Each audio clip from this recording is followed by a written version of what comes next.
Assalamualaikum warahmatullahi wabarakatuh. Hai para pencinta catur dan para catur mania, selamat datang kembali di Legenda Catur Dunia. Sambil menunggu nomor Blitz di SEA Games kawan, ada info dari FIDE. FIDE telah resmi mengumumkan bahwa Ding Liren akan menggantikan posisi Sergei Karjakin di kandidat turnamen bulan Juni depan. Jadi sudah jelas kawan, sudah clear siapa saja yang main bulan Juni mendatang. Untuk berharap bisa bertemu dengan Magnus Carlsen untuk merebut gelar juara dunia dari tangan Carlsen. Kira-kira jagoan kalian siapa kawan di antara 8 pemain itu? Apakah Virosa atau Nakamura atau yang lain? Kalau saja Virosa menang, kemungkinan Carlsen akan lanjut main kawan. Tapi kalau Nakamura atau pemain yang lain menang, kemungkinan Carlsen ya dibilang tidak akan lanjut, atau mungkin lanjut juga. Statement dari Carlsen masih abu-abu. Kalau hadiahnya besar, mungkin Carlsen akan lanjut main. Andai saja Nakamura ini menang kawan, menghadapi Carlsen cukup menarik. Karena rekor pertemuan kedua pemain sebelumnya pernah bertemu sebanyak 41 kali pertemuan dalam game klasik kawan. Tapi rekor Carlsen ini sangat jomplang terhadap Nakamura dalam permainan klasik kawan. Carlsen sangat superior dengan 14 kali kemenangan, hanya 1 kali kalah dan sisanya 26 kali remis dari 41 kali pertemuan kawan. Sangat superior Carlsen terhadap Nakamura dalam permainan klasik ini. Dan pasti kalian penasaran soal satu-satunya game Carlsen yang kalah menghadapi Nakamura ini. Saya akan tunjukkan gamenya kawan. Langsung saja kita ke atas papan. Game ini terjadi di turnamen Bilbao Masters Spanyol tahun 2016 yang lalu, di mana Carlsen saat itu jadi juaranya dari pemain yang ikut serta kawan. Sedangkan Naka sendiri berada di posisi kedua di turnamen itu. Saat itu turnamennya menggunakan sistem double round robin. Artinya mereka melakukan 2 kali game secara bergantian kawan, saling bertemu. Dan game yang saya pilih ini adalah game pada babak pertama atau game pertama antara Carlsen versus Naka di turnamen itu kawan. Pada game keduanya mereka bermain remis. Di sini Carlsen pegang putih, bermain dengan pion E4, Nakamura membalas dengan permainan Sisilia, pion C5. Tentu dalam permainan Sisilia banyak sekali pilihan kalian melangkah. Langkah utama adalah kuda F3, kuda C3, atau kalian langsung bermain dengan pion D4, pion C3, pion B3, atau pengembangan kuda ke peta E2. Inilah yang dipilih oleh Carlsen, bermain dengan variasi keres. Variasi keres atau kuda ke E2 merupakan salah satu permainan anti Sisilia Najdov. Pion D6, kuda B berkembang ke C3, pion A6, hampir sama dalam pergerakan Sisilia Najdov. Sesegera mungkin memainkan pion A6-nya, diikuti pion B5 dan seterusnya mungkin pion G3, pion G6, dan gajah G2, gajah G7 sama-sama Fianchetto di sisi raja. Pion D4, akhirnya Carlsen mencoba bermain dengan Sisilia terbuka kawan. Di sini pion pukul pion dipukul balik oleh kuda, kuda F6, dan bentuk permainan seperti dalam permainan Sisilia Dragon sekarang. Di sini kedua pemain rokade di langkah ke-8-nya dan pion B3. Persiapan Fianchetto gajahnya kawan untuk mengimbangi gajah Fianchetto hitam. Kuda C6, terjadi pertukaran kuda, dipukul balik oleh pion B. Di sini gajah B2, menteri A5. Selanjutnya kuda ke-4. Melepaskan diri dari tekan menteri, juga segera membuka diagonal gelap ini untuk mencegah pergerakan kuda hitam yang bergerak. Jika bergerak, kemungkinan Carlsen langsung bertukar gajah gelap untuk menciptakan ruang-ruang lemah di petak-petak gelap ini kawan. Saat gajah Fianchetto sudah tidak ada, maka ruang-ruang seperti ini akan menjadi posisi atau petak-petak yang panas yang bisa diduduki oleh lawan. Gajah G4, menteri bergeser ke E1, langsung memberikan tantangan pertukaran menteri di langkah ke-13 ini. Menteri bergerak ke petak D3, tetap berada pada posisi sentral, juga cukup bagus bagi menteri putih ini kawan. Tapi di sini menteri ke E1 menantang pertukaran menteri. Nakamura menolak, menggeser menterinya ke H5. Langkah ini cukup beresiko kawan, karena menempatkan posisi menterinya dalam posisi yang cukup sempit di peta H5 ini. Kemungkinan gajah ini dipersiapkan ke peta H3 untuk menantang pertukaran gajah Fianchetto. Tapi langkah ini cukup beresiko. Langkah terbaik tadi menurut Stockfish adalah langsung bertukar menteri. Karena mungkin Nakamura tidak ingin melakukan permainan endgame yang lebih cepat. Karena diketahui Carlsen ini termasuk tipikal pemain yang sangat jago dalam permainan endgame. Jadi Nakamura mencoba bermain lebih kompleks sedikit dengan menteri H5-nya. Di sini pion F3 balas Carlsen, langkah yang cukup agresif, mengusir gajah ataupun nanti diikuti dengan pion G4 mengusir menteri agar menterinya tidak berada di area pertahanan rajanya kawan. Posisi raja hitam memang sudah mulai mendekati posisi raja putih. Dan di sini tadi kawan, langkah menurut Stockfish langkah terbaik bagi putih adalah pion E5 menantang pertukaran pion pusat kawan. Kemungkinan akan ditolak dengan langkah kuda ke peta D7, walaupun dilanjut dengan pertukaran seperti ini ya bisa diambil oleh menteri dan menteri akan menantang kembali pertukaran menteri di sini kawan. Kemungkinan terjadi pertukaran menteri nantinya. Tapi Carlsen tidak menyukai langkah ini tadi, dia lebih memilih dengan pion F3-nya mengusir gajah, gajah ke H3. Bukan peta terbaik untuk menantang pertukaran gajah terang kawan. Langkah terbaik mundur ke peta E6, tapi Nakamura mencoba ingin mengeliminasi gajah via Gento dan pion G4. Menteri mundur ke H6, di sini beteng bergeser ke peta D1. Apa maksud beteng bergerak ke peta D1 ini kawan? Ancaman berikutnya adalah gajah ke peta C1 menyerang menteri dan posisi menteri nanti bisa saja terjebak. Merupakan ancaman yang cukup serius. Memang ada pion ini nanti yang bisa membackupnya atau menutupnya, tapi ya dirasa cukup serius jika pada posisi ini membuat langkah lain. Anggap saja beteng ini ataupun beteng F yang bergeser ke lajur pusat untuk mengimbangi lajur pusat, maka gajah C1. Jika kalian melanjutkan dengan pion G5 ini, selanjutnya menteri akan bergerak ke peta E3 kawan, ingin mendapatkan pion ini nanti. Itulah ancaman yang bisa didapat oleh hitam pada posisi seperti ini jika membuat langkah selain pion G5. Inilah yang dilakukan oleh Nakamura kawan. Pion G5 terlebih dahulu dimainkan, tidak membuat langkah yang lain. Untuk memberikan ruang bagi menteri bergeser ataupun pergerakan nanti diikuti dengan pion H6 selanjutnya untuk memperkuat bangunan pionnya. Gajah C1 tetap dimainkan, di sini gajah pukul gajah. Dipukul balik oleh raja, menteri bergeser ke G6. Jika sekarang menteri putih bergerak ke peta E3, simple, bisa di backup oleh gajah ataupun pion, pastinya dengan pion kawan untuk membuka ruang lebih bagi raja juga. Ataupun manuver kuda menyiapkan pion didorong maju dan seterusnya. Tapi memang kontrol pada peta F5 ini cukup kuat sekarang dengan adanya dua pion putih ini kawan. Pion H4 lanjut Carlsen kembali membuat langkah yang cukup agresif, diterima oleh Nakamura, dipukul balik oleh menteri. Ternyata langkah ini juga kurang bagus kawan. Engine tadi menyarankan kuda bergerak ke peta B6 ini kawan. Memang terlihat satu perwira putih, satu perwiranya Magnus Carlsen yaitu kuda di peta A4 ini terlihat sangat jauh dari area pertempuran yang diciptakan oleh Carlsen sendiri di sayap raja ini kawan. Pion D5 mulai membuka peta pusat dan pion G5 balas Carlsen untuk mendapatkan dominasi di sayap raja dengan pion-pionnya kawan. Apakah pion ini juga siap didorong maju di langkah berikutnya?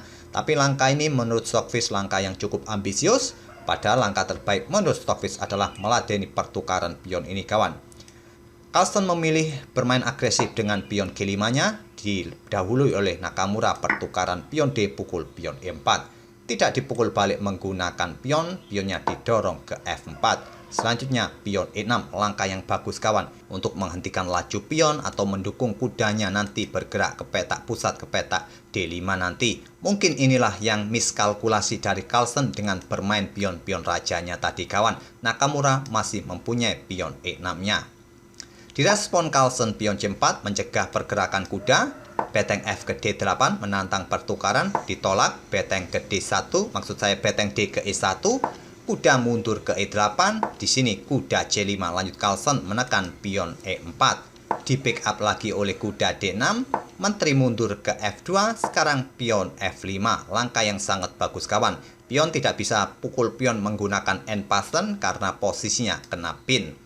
Langkah pion ini mendukung pion E4-nya kawan dan menciptakan outpost atau dukungan bagi kuda di petak-petak terang ini bagi kudanya nanti. Jika kuda mampu menempati spot ini, sungguh merepotkan bagi putih nanti.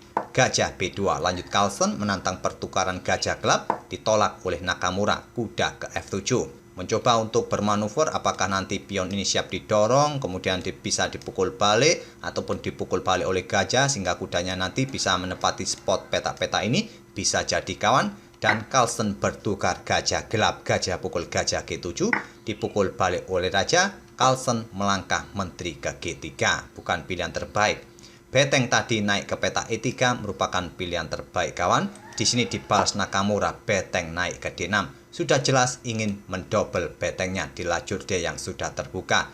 Diantisipasi dengan langkah beteng D1, beteng tetap ditumpuk. Beteng pukul beteng lanjut Carlsen dipukul balik oleh beteng hitam, menteri C3 skak. Untuk membendung pergerakan beteng hitam yang ingin menempati baris kedua ini kawan. Apakah nanti beteng siap juga naik untuk menantang pertukaran beteng nanti di sini kawan? Bisa jadi. Tapi menurut Stockfish langkah ini kurang bagus. Stockfish menyarankan tadi bermain dengan pion A4-nya kawan, membuat langkah menunggu. Di sini raja mundur ke G8, beteng putih naik ke F2, mencoba menantang pertukaran beteng nanti di peta D2 mungkin. Menteri ke H5 ingin melakukan ancaman di sini ataupun di sini nanti kawan jika terjadi pertukaran beteng di sini nanti. Di sini menteri bergerak ke H3 oleh Carlsen menantang pertukaran menteri. Menteri menolak bergerak ke D1 untuk memberikan backup bagi betengnya menantang pertukaran. Dicegah dengan menteri E3. Sekarang pion E5 lanjut Nakamura untuk menantang pertukaran pion, untuk menciptakan ruang kosong bagi kudanya kawan bisa bermanuver ke peta-peta ini nanti. Carlsen menggeser menterinya ke G3, beteng bergeser ke G6 untuk menghentikan laju pion ataupun mengepin pion kawan. Di sini raja bergeser ke H2 menghindari satu lajur dengan beteng hitam kawan. Apakah nanti untuk mencegah pion ini juga didorong maju oleh Naka? Pion E pukul pion F4 lanjut Nakamura mengosongkan peta bagi kudanya kawan. Di sini diambil balik oleh menteri. Kuda tidak bisa menepati spot ini kawan. Di sini Naka terlebih dahulu melakukan skak di peta H5. Kita sudah di posisi langkah ke-38 kawan. Raja ke G1, menteri kembali melakukan skak di peta D1. Raja ke H2, menteri kembali melakukan skak berulang di peta H5. Ini merupakan taktik untuk mencapai langkah ke-40 kawan agar kontrol waktu segera ditambah di langkah berikutnya. Raja ke G1, kuda ambil pion dan persiapan untuk menuju peta F3. Menteri B8 lanjut Carlsen, raja ke G7, menteri ke E5 skak, raja ke H6, menteri kembali ke F4, memposisikan menterinya mengepin kuda. Kuda tidak bisa lagi bergerak menuju peta terang F3. Di sini menteri hitam ke D1 skak, raja ke H2, menteri D4 mengancam kuda atau menjaga diagonal panjang ini kawan. Kemungkinan raja dipersiapkan mundur untuk menghindari pimpinan dan kuda siap lompat ke peta F3 nanti. Jadi posisi menteri hitam ini sangat kuat di diagonal gelap. Di sini pion B4 dimainkan oleh Carlsen untuk memperkuat posisi kuda, menawarkan pion C4-nya. Kenapa tidak di backup dengan cara menteri ambil pion ini kawan untuk menjaga kudanya? Ancamannya adalah cukup serius kawan. Ancaman 6 langkah berikutnya skak mat. Kuda F3 terlebih dahulu skak. Jika kuda ini diambil oleh beteng, maka membuka diagonal bagi pergerakan menteri melakukan skak di peta G1 skak, raja ke peta H3, dan menteri H1 skak mat. Jika pada posisi seperti setelah skak dengan kuda di F3, raja mencoba bergerak ke peta H3, maka menteri akan mendapatkan beteng dan seterusnya kawan. Kalian bisa melanjutkan sendiri. Hitam akan menang. Oleh karena itulah Carlsen bermain dengan pion B4-nya, menawarkan pion C4, tapi ditolak oleh Naka. Dia memilih melangkah raja ke G7, menghindari pimpinan. Di sini menteri masih bisa melakukan skak di C7. Raja mundur ke H8, menteri C8 skak ditutup oleh beteng dan sudah tidak ada lagi skak lagi kawan. Di sini Carlsen ambil pion F5, merupakan langkah kesalahan dan ancaman skak mat sudah tak terbendung lagi dengan variasi ini kawan. Langkah terbaik dari Stockfish adalah menteri ambil beteng langsung. Ya, itulah salah satu cara kawan untuk menghindari ancaman skak mat. Tapi Carlsen tidak ingin kehilangan menteri, ambil pion yang ada di peta F5. Di sini kuda ke F3 skak, tidak diambil oleh beteng kawan. Sama seperti tadi, menteri akan ke peta G1 skak dan skak mat di langkah berikutnya. Oleh karena itu pada posisi ini raja memilih ke peta H3. Beteng ini dalam ancaman menteri kawan. Kira-kira kalian berani ambil beteng ini jika kalian pegang hitam? Nakamura tidak ambil beteng ini kawan. Dia fokus untuk melakukan ancaman skak mat dengan menteri bergerak ke peta D6. Pada posisi ini Carlsen menyerah di langkah ke-50. Ancaman skakmat di peta ini kawan, peta G3 ataupun di posisi peta H6 nanti. Kalaupun kalian pada posisi ini berani ambil beteng ini, permainan akan remis kawan. Karena sudah jelas putih sudah kehilangan betengnya, jadi dia kalah materi. Jadi keputusan yang sangat logis adalah melakukan skak-skak yang berulang seperti ini. Jika hitam tadi berani ambil beteng yang ada di peta ini kawan, di peta R2. Jadi Nakamura cukup melangkah menteri ke peta D6 ini sudah membuat Carlsen menyerah di langkah ke-49. Maksud saya di langkah ke-50 ini. Ancamannya serius, ancaman skakmat di sini ataupun di peta ini nanti kawan ditutup oleh menteri dan dipukul lagi oleh menteri hitam skakmat. Kalaupun jika tidak ingin terkena skakmat yang lebih cepat, kalian bisa membuat langkah pengorbanan menteri di sini. Hitam akan melangkah menteri ke peta H6 terlebih dahulu, skak, dan raja bergeser ke peta ini. Beteng ambil menteri sekarang, dipukul balik oleh raja, menteri ke peta G5 skak, memaksa raja ke H3, menteri H4 skak, raja ke peta terang lagi, menteri H2 skak, raja bergeser ke F1, menteri G1 skak, raja naik, dan ditutup dengan menteri E1 skak mat. Sudah tidak ada peta pelarian lagi bagi raja ke peta-peta ini, ke peta ini ada pion, sudah tidak bisa lagi skak mat kawan. Itulah kenapa pada posisi seperti ini, saat kuda tadi melakukan skak terhadap raja, raja naik ke peta H3, Naka tidak memutuskan ambil beteng karena berakhir remis, jadinya nanti Naka cukup melangkah menteri D6 membuat Carlsen menyerah. Itulah kawan satu-satunya game dalam game klasik Nakamura berhasil mengalahkan Carlsen dalam permainan klasik. Jika data yang saya dapat ini salah, bisa kalian koreksi kawan, kalian bisa menunjukkan nanti data yang benar di kolom komentar. Data yang saya ambil ini dari data yang ada di salah satu website yang sangat terkenal. Kumpulan beberapa game PGN yang ada di website itu. Semoga permainan dari kedua pemain ini bisa menghibur kalian dan kita akan bertemu di video-video berikutnya kawan. Terima kasih. Wassalamualaikum warahmatullahi wabarakatuh.